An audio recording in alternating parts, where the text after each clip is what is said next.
আচ্ছা, তাহলে জড়তা, তাই না? জড়তা জিনিসটা হচ্ছে বল প্রয়োগ না করা পর্যন্ত স্থির বস্তু তোমার আজীবন স্থির থাকবে এবং গতিশীল বস্তু আজীবন গতিশীল অবস্থায় থাকবে। তাহলে এই বস্তুর এই প্রবণতাটাকে আমরা বলি হচ্ছে জড়তা, ঠিক আছে? তাহলে যতক্ষণ পর্যন্ত আমি বল প্রয়োগ না করব ততক্ষণ পর্যন্ত স্থির বস্তু স্থির থাকবে এবং গতিশীল বস্তু কি থাকবে? গতিশীল থাকবে। তাহলে দেখো, বল প্রয়োগ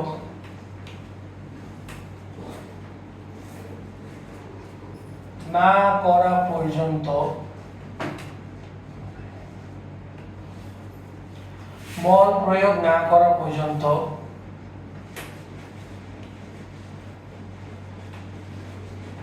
স্থির বস্তু স্থির এবং গতিশীল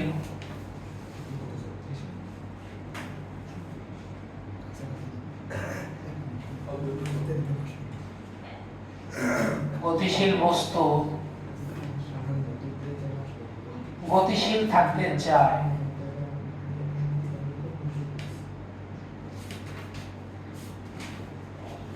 বস্তুর এই ধর্মকে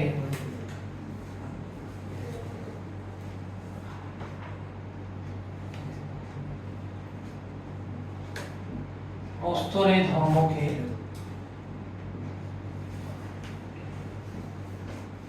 জড়তা বলে। বল প্রয়োগ না করা পর্যন্ত স্থির বস্তু স্থির এবং গতিশীল বস্তু গতিশীল থাকতে চায় বস্তুর এই ধর্মকে আমরা কি বলি? জড়তা বলি।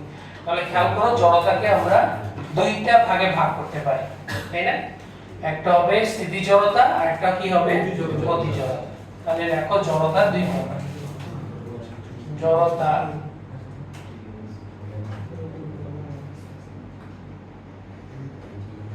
দুই প্রকার। এক নাম্বার হচ্ছে স্থিতি জড়তা,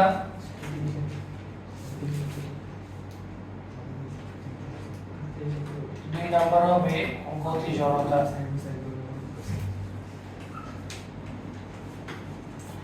একটা হচ্ছে আমার স্থিতি জড়তা আর একটা হচ্ছে আমার গতি জড়তা, ঠিক আছে? তো আমরা প্রথমে আলোচনা করব কি নিয়ে? প্রথমে আলোচনা করব স্থিতি জড়তা নিয়ে।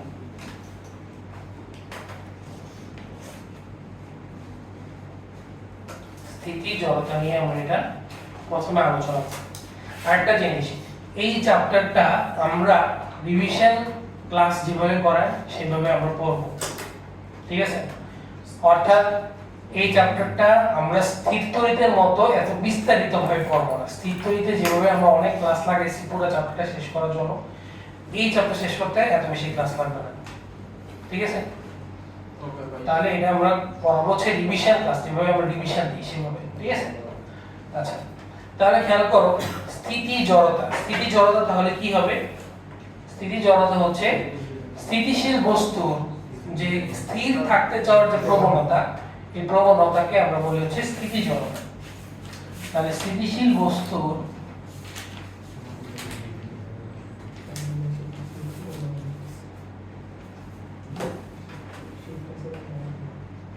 স্থিতিশীল বস্তুর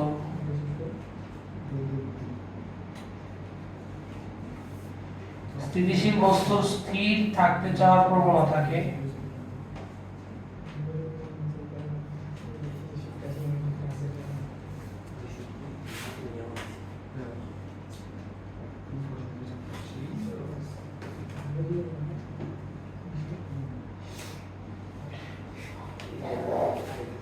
স্থিতিশীল বস্তুর স্থির থাকতে চাওয়ার প্রবণতাকে আমরা কি বলি? স্থিতি জড়তা। স্থিতিশীল বস্তুর স্থির থাকতে চাওয়ার প্রবণতাকে কি বলে? স্থিতি জড়তা। স্থিতি জড়তার একটা एग्जांपल দাও তো। ভাই অনেক সুন্দর একটা एग्जांपल আছে। ওই বাসে যে বসে থাকে, যে বসে থাকে সে পিছনে চলে যায় আমার কি একটা সুন্দর একটা एग्जांपल দিতে যান ভাই, গাড়ির মধ্যে একজন মানে বসে আছে আর বুঝতে পারছো? তাহলে খেয়াল করো, তাহলে স্থির মনে করো যে একটা গাড়িতে, স্থির গাড়িতে একজন ব্যক্তি বসে আছে, ঠিক আছে? এখন খেয়াল করো, যেহেতু গাড়িটা স্থির, আমার পুরো শরীরে কি অবস্থায় আছে, স্থির অবস্থায় আছে। কিন্তু এখানে একটা জিনিস পার্থক্য আছে, সেটা হচ্ছে আমার শরীরের যে নিচের অংশটা সেটা কিন্তু গাড়ির সাথে কানেক্টেড। আমরা বসে আছি না, তাহলে আমাদের শরীরের যে নিচের পার্টটা সেটা গাড়ির সাথে কানেক্টেড, কিন্তু উপরের অংশটা আমার গাড়ির সাথে কানেক্টেড না, এটা গাড়ির সাথে বিচ্ছিন্ন। এখন খেয়াল করো, যখন গাড়িটা সামনের দিকে চলতে শুরু করবে তখন গাড়ির সাথে কানেক্টেড যে আমার বডির নিচের পার্টটা আছে সেটাও সামনের দিকে চলা শুরু করবে, কিন্তু শরীরের যে উপরের অংশ এটা কি গাড়ির সাথে কানেক্টেড না, এটা তো তখনও স্থির থাকতে চাবে। তাহলে এটা তো আগে থেকে স্থির ছিল, তাহলে স্থির এবং সে কি করতে চায়, স্থির থাকতে চায়, অর্থাৎ তার মধ্যে কি কাজ করে, স্থিতি জড়তা কাজ করে। তাহলে খেয়াল করো, তোমার শরীরের সামনের অংশ চলে যাচ্ছে সামনের দিকে, শরীরের নিচের অংশ চলে যাচ্ছে সামনের দিকে, আর শরীরের উপরের অংশ তখনও স্থির থাকতে চায়, মানে যেখানে আছে সেখানে। তাহলে একটা ইমব্যালেন্স তৈরি হয় না জিনিসটা, দুই অংশে দুই ধরনের গতি তৈরি হইতেছে, উপরের অংশ স্থির থাকতে চায়, নিচের অংশ গতিশীল হতে চায়। তাহলে একটা কি তৈরি হয়, এখানে একটা ইমব্যালেন্স, ভারসাম্যহীনতা তৈরি হয়। তাহলে জিনিসটাকে ব্যালেন্সে আনার জন্য, আমার বডিটাকে ব্যালেন্সে আনার জন্য শরীরের যে উপরের অংশটা আছে এটা পিছনের দিকে হেলে পড়ে।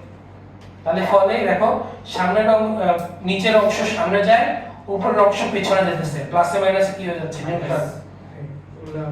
প্লাসে মাইনাসে নিউট্রাল হয়ে যাচ্ছে না, সামনের অংশ প্লাস ধরো, পিছনের অংশ কি ধরো, মাইনাস, তো প্লাসে মাইনাসে কি হয়ে যাবে, নিউট্রাল হয়ে যাবে। এইভাবেই আমার বডিটা কিসে আসে, ব্যালেন্সে চলে আসে, স্টেবলে চলে আসে। কথা বুঝে গেছে? তাহলে एग्जांपल যেমন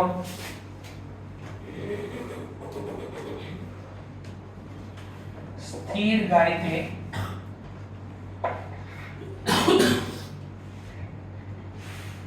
স্থির গাড়িতে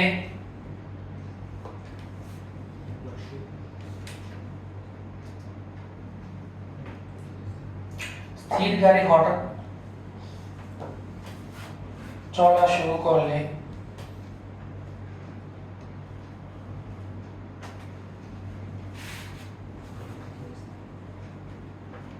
শরীর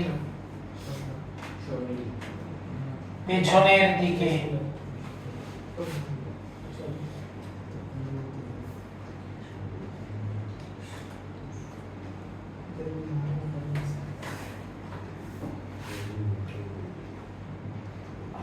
যেমন স্থির গাড়ি হঠাৎ চলা শুরু করলে শরীর কি হয়, পেছনের দিকে হেলে পড়ে। এটা একটা স্থিতি জড়তার एग्जांपल হবে। তাহলে গতি জড়তা আমরা ব্যাখ্যা করতে পারবো। গতি জড়তা তাহলে কি হবে বলো তো? গতি জড়তা হচ্ছে গতিশীল বস্তু গতিশীল থাকতে চাওয়ার যে প্রবণতা, সেটাকে আমরা কি বলবো, গতি জড়তা বলবো। 2 নাম্বার গতি জড়তা। গতি জড়তা, তাহলে গতি জড়তা কি হবে, গতিশীল বস্তুর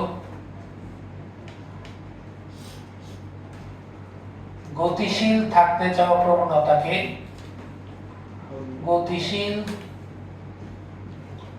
থাকতে চাওয়ার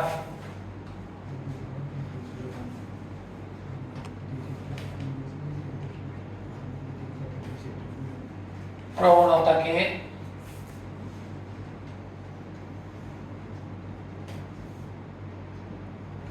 গতি জড়তা বলে। গতিশীল বস্তুর গতিশীল থাকতে চাওয়া প্রবণতাকে আমরা কি বলি, গতি জড়তা।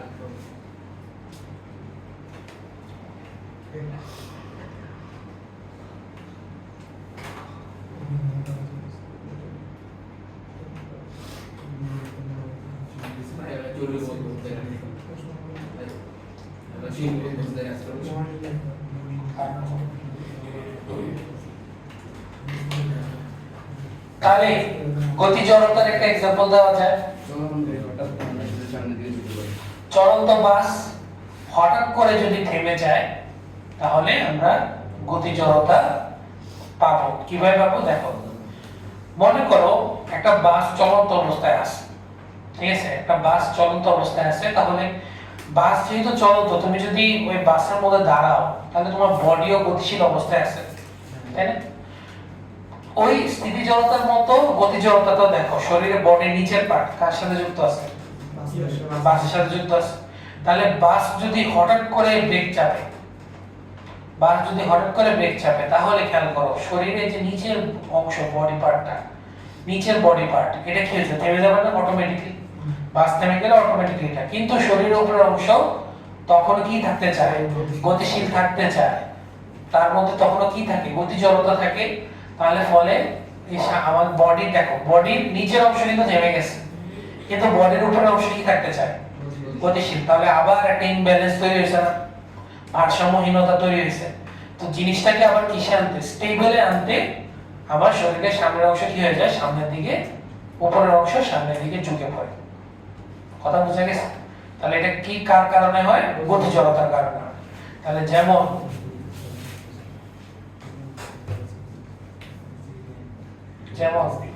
চলন্ত বাস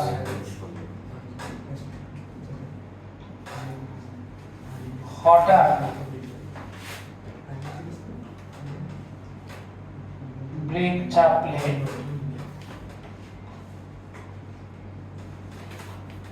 শরীর সামনের দিকে হেলে পড়া।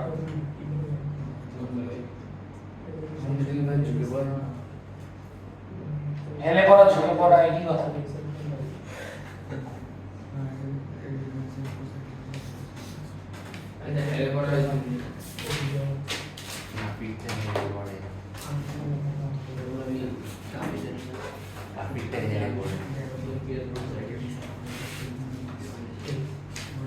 সবাই বুঝতে পারছো কিনা দেখো, আমাদের জড়তা জিনিসটা শেষ, ঠিক আছে? তোমাদের বিস্তারিত ব্যাখ্যা শীটের মধ্যে দেওয়া আছে, শীট থেকে দেখে নিবা, ঠিক আছে? তাহলে এই জড়তা জিনিসগুলো হলো স্থিতি জড়তা হইছে, গতি জড়তা। হ্যাঁ, ওটা প্রি টেস্টে বরাবর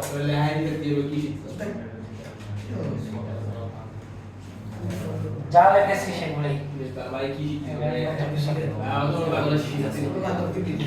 শীত তাদের জন্য যারা নোট করে, ঠিক আছে? তাদের একই পড়া, এই যা ক্লাসে পড়াই সেটাই শীত আকারে থাকে। আচ্ছা, কথা বোঝা গেছে? জড়তা জিনিসটা তাহলে বুঝতে পারলাম। এবার আসো নিউটনের গতির প্রথম সূত্র। নিউটনের গতির প্রথম সূত্র আমরা আলোচনা করব। নিউটনের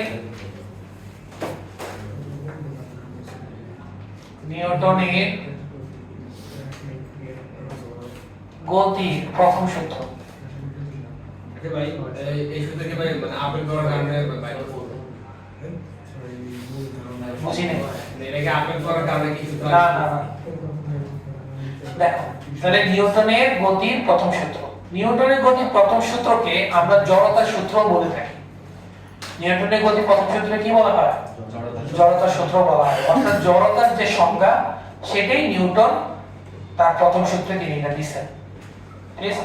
আর আরেকটা জিনিস মনে রাখবা, এটা কিন্তু নিউটনের গতির প্রথম সূত্র, গতির, নট বলে।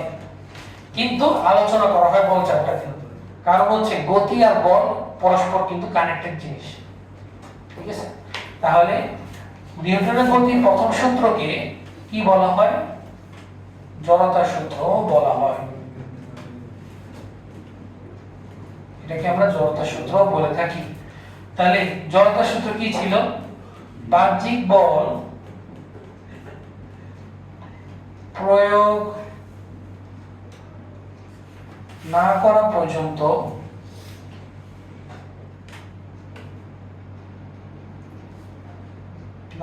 পর্যন্ত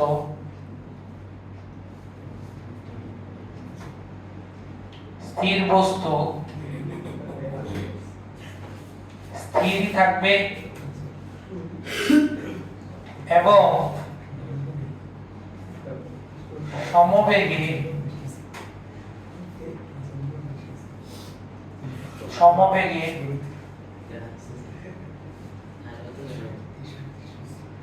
চলতে থাকা, এই কথা হলো না।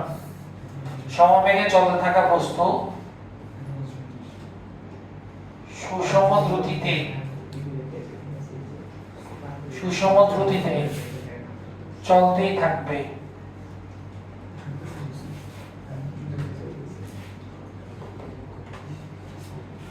বাহ্যিক বল প্রয়োগ না করা পর্যন্ত স্থির বস্তু স্থিরই থাকবে এবং সমবেগে চলতে থাকা বস্তু সুষম দ্রুতিতে বা সমবেগে চলতেই থাকবে।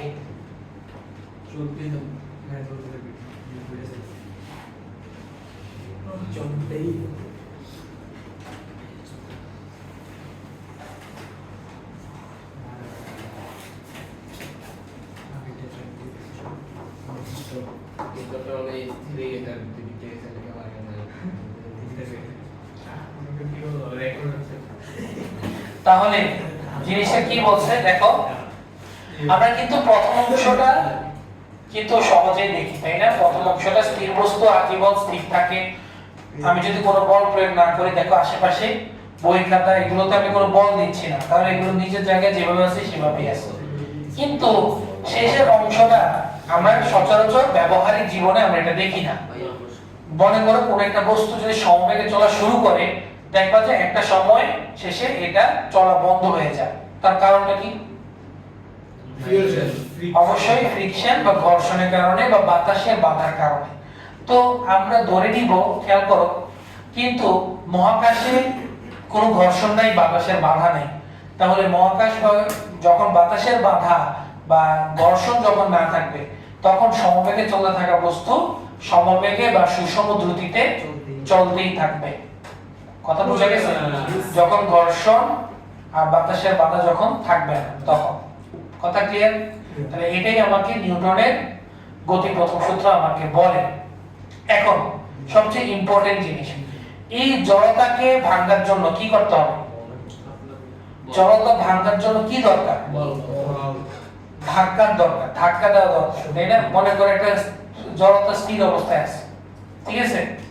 তো তাকে যদি আমি বল প্রয়োগ করি, তার উপর যদি বল প্রয়োগ করি, তাহলে অবশ্যই সেই তার জড়তা ভেঙে যাবে না, স্থির জড়তাটা ভেঙে যাবে।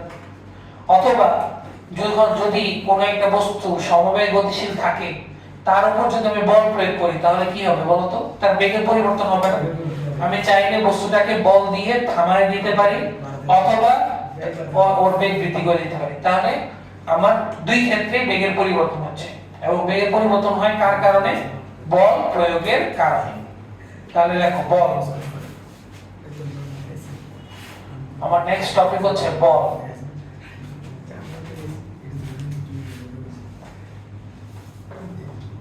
বল, তাহলে বল জিনিসটা কি? যা প্রয়োগ করলে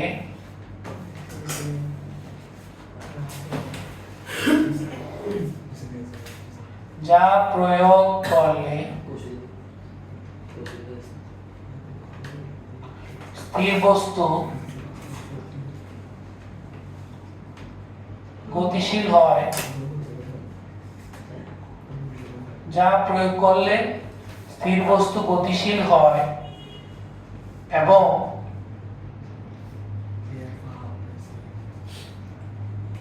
গতিশীল বস্তুর বেগের পরিবর্তন ঘটে।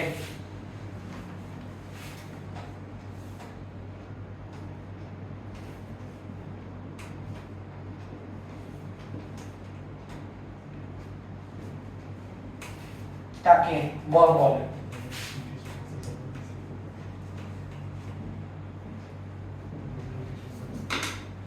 তাকে কি বলে? বল। বলকে আমরা কি দ্বারা প্রকাশ করি? এফ দ্বারা প্রকাশ করি। তাহলে একে এফ দ্বারা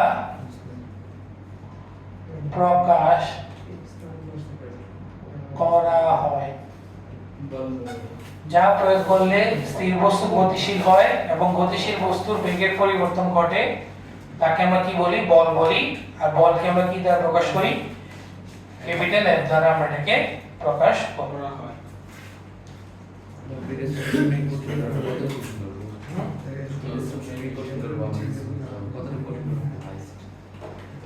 কঠিন বলতে কিছু নেই, তুমি যা পড়বা, যা ভাই পড়াইছি সেগুলোই পড়বা, দেখবা সব কম। আচ্ছা পরম গতি গুলো কি এটা তো এই চ্যাপ্টারের অংশ না, ওই চ্যাপ্টারের পড়া ওই চ্যাপ্টারে পড়া। তাহলে খেয়াল কর, বল জিনিসটা আমরা বুঝলাম, কার কোনো সমস্যা আছে না? তাহলে এবার আসো আমরা ভরবেগ জিনিসটা বুঝি। দেখো ভরবেগ,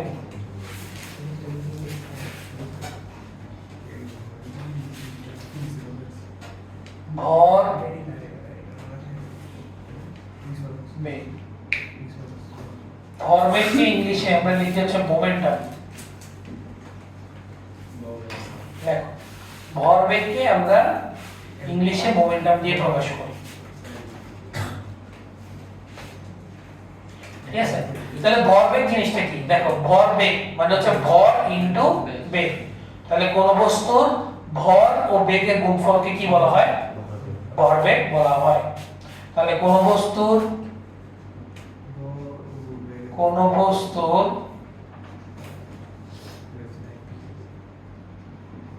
ভর ও বেগের গুণফলকে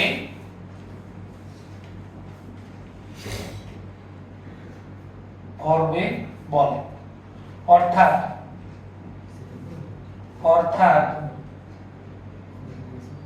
ভরবেগ সমান হবে ভর ইনটু বেগ। কোন বস্তুর ভর ও বেগের গুণফলকে আমরা কি বলি? ভরবেগ বলি। তাহলে ভরবেগ সমান হবে কি? ভর ইনটু বেগ। ভরবেগকে কি দ্বারা প্রকাশ করা হয়? p দ্বারা প্রকাশ করা হয়। একে p দ্বারা প্রকাশ করা হয়। তাহলে সূত্র কি পাবো? p md।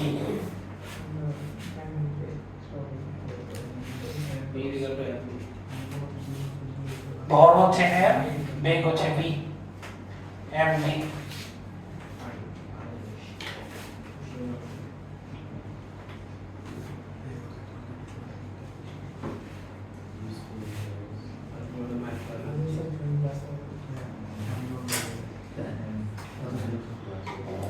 আলোর ব্যাগ মানে ভরবেগ শূন্য কত?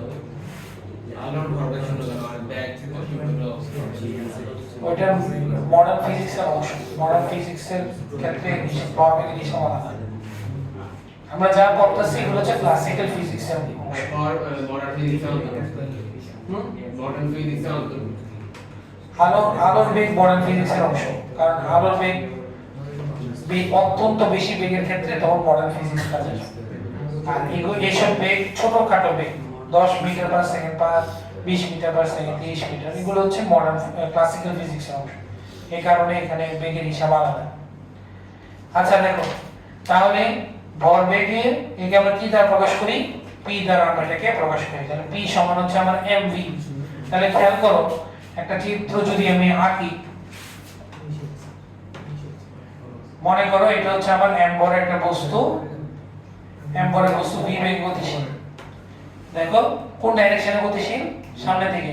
তাহলে ভরবেগ একটা কি রাশি হবে? তাহলে অবশ্যই একটা ভেক্টর রাশি হবে। তাহলে ভেক্টর রাশি তার ডাইরেকশন কোন ডাইরেকশন হবে? অবশ্যই সামনের দিকে, তাই না? জি।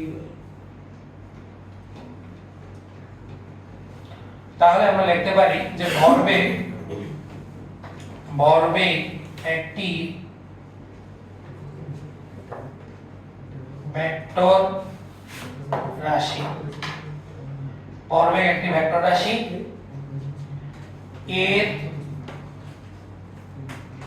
দিক হবে বেগের দিক বরাবর।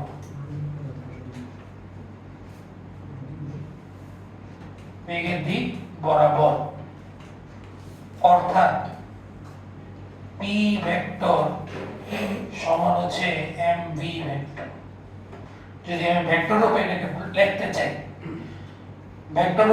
লিখতে চাই, তাহলে p ভেক্টর সমান mv ভেক্টর।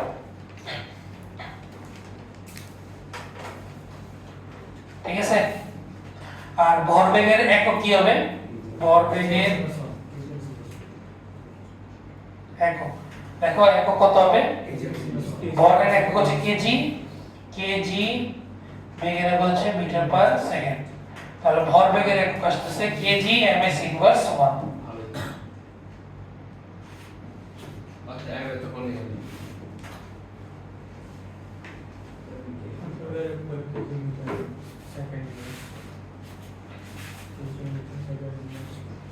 আজকে এতটুকুই